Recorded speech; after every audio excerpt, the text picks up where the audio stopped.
Fala pessoal, e aí, tudo bem?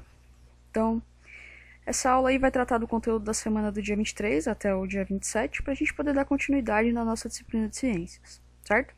Então, anteriormente a gente estava falando sobre as categorias taxonômicas. Então a gente viu lá reino, filo, classe, ordem, família, gênero e espécie. Além disso, a gente viu a nomenclatura científica. A gente viu que existem algumas regrinhas aí para a gente poder escrever o nome científico. Como, por exemplo, a gente escreve sempre numa língua morta. A gente falou sobre o latim, porque é uma língua que não vai sofrer alteração, já que ninguém fala mais ela.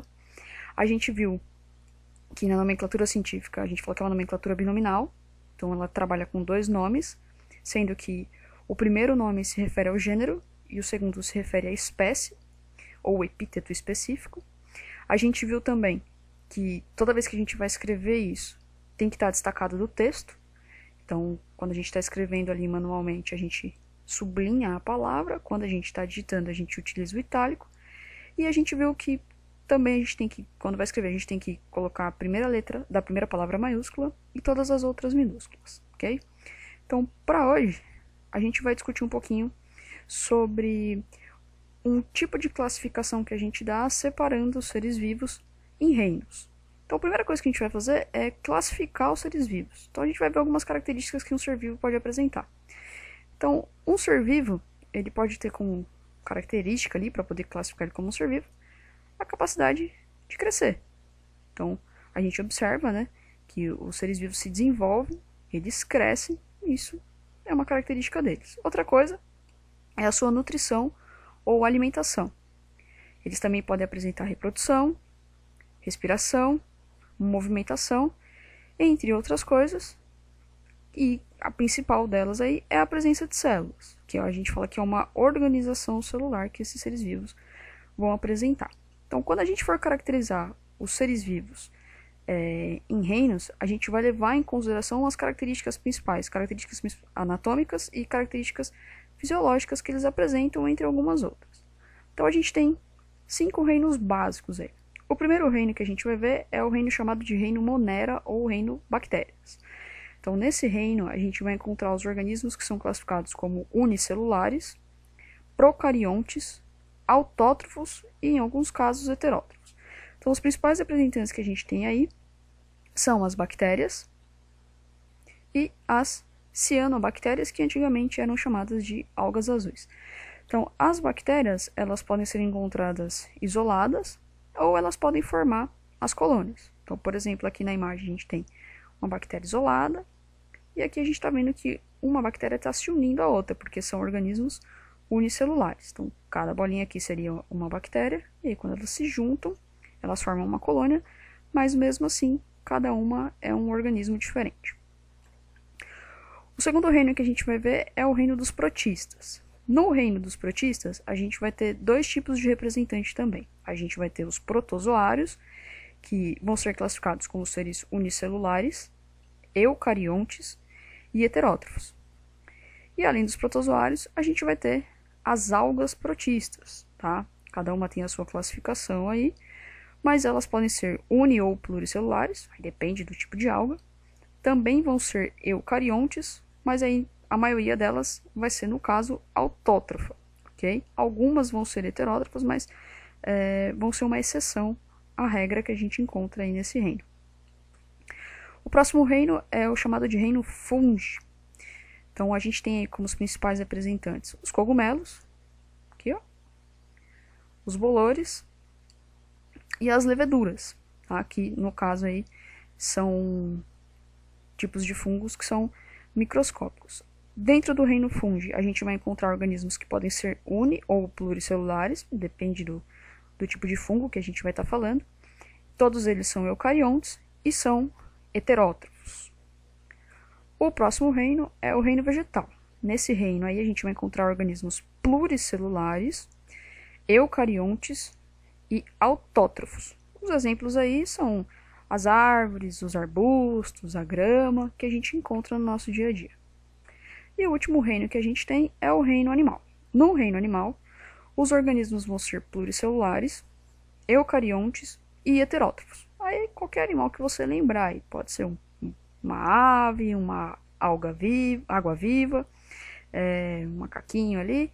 Então, só para lembrar que nós vamos tratar cada um desses reinos individualmente. Então, aqui a gente só está fazendo uma classificação geral para ter o conhecimento desses 5 reinos, como eles se apresentam, mas depois a gente vai estudar cada um desses reinos detalhadamente. Mas a gente viu umas palavras novas aí que são um pouco estranhas. A gente começou a usar uns termos que são procariontes e eucariontes. Então, ao que se refere isso? Então, vamos pensar no nível da célula mesmo que os seres vivos apresentam. A gente viu que uma das características que os seres vivos têm é a presença de células. Só que essas células, elas não são todas iguais. Então, lá no reino Monera, o reino das bactérias, os seres vivos são mais simples, eles são menos complexos. A gente fala que eles são considerados como seres procariontes. Então, o que é um ser procarionte? Um ser procarionte vai ser aquele que, apesar de ter o material genético, apesar de ele ter o DNA dele, esse DNA ele não está guardado dentro de um núcleo. Por quê? O núcleo ele é feito por uma membrana chamada carioteca. O procarionte ele não tem essa carioteca, então ele não tem uma membrana que envolve esse núcleo. Então o material genético dele não tem essa proteção dessa membrana, diferente dos eucariontes. Os eucariontes eles têm essa carioteca. Então se você observar aqui, ó, nessa partezinha verde do desenho, está formando uma membrana que ela não é contínua, né? Ela tem uns espacinhos que são chamados de poros. E essa membrana aqui, ela é chamada de carioteca. Essa carioteca aqui, ela vai dar uma voltinha aí, ó, tá vendo? E isso vai formar o núcleo. Então, a gente fala que ela tem um núcleo desenvolvido. Então, os procariontes são aqueles que não vão apresentar núcleo, porque eles não têm carioteca. E os eucariontes são aqueles que vão apresentar núcleo, porque eles têm essa carioteca. Então, no procarionte, o material genético, ele não está guardado, ele fica numa região chamada nucleóide, mas ele não está envolvido por uma membrana. Já nos eucariontes, esse material genético, ele fica envolvido por essa membrana chamada de carioteca, e aí ele fica guardadinho lá dentro. Então, só para fechar, procariontes não apresentam carioteca, então eles não têm um núcleo definido. Eucariontes, eles apresentam a carioteca, então eles têm um núcleo definido. Outra classificação que a gente usou aí é em relação à quantidade de células. Então a gente viu que alguns seres são classificados como unicelulares e outros são classificados como pluricelulares. Então os unicelulares, uni quer dizer um só, são aqueles que vão apresentar só uma célula. Então os exemplos que a gente tem aí são as bactérias, os protozoários e as leveduras. Então se a gente olhar aqui na levedura, ó, cada bolinha dessa daqui é uma levedura. Então elas podem se unir, mas cada indivíduo ali tem uma célula só. Já nos organismos pluricelulares, ele vai ter mais do que uma célula, que é o nosso caso, por exemplo, nós somos formados por muitas células. Então pluri é bastante. Unicelulares, uma célula só, pluricelulares, várias células. E existe uma outra classificação que a gente pode dar para os seres vivos, que é separar eles em domínios, que é uma classificação mais recente do que a classificação dos reinos. E aí a gente separa em 3 tipos de domínios. Então a gente vai ter o domínio das eubactérias, onde vão ser encontradas as bactérias, que a gente já citou anteriormente. O domínio dos eucariotas, lembra de eucarionte? Então vão ser todos aqueles que vão ter uma membrana aí para poder formar o núcleo. No caso, os protozoários, os fungos, os vegetais e os animais. E o último domínio que a gente tem é o domínio das arqueobactérias. Essas arqueobactérias são seres vivos que suportam condições extremas. Como assim? Suportam altas temperaturas, altas quantidades de sal. Então, são organismos que a gente chama de extremófilos. Então, eles vivem em condições bem extremas, tá? Então, para fechar aí o assunto dos reinos, a gente precisa lembrar que são 5 reinos.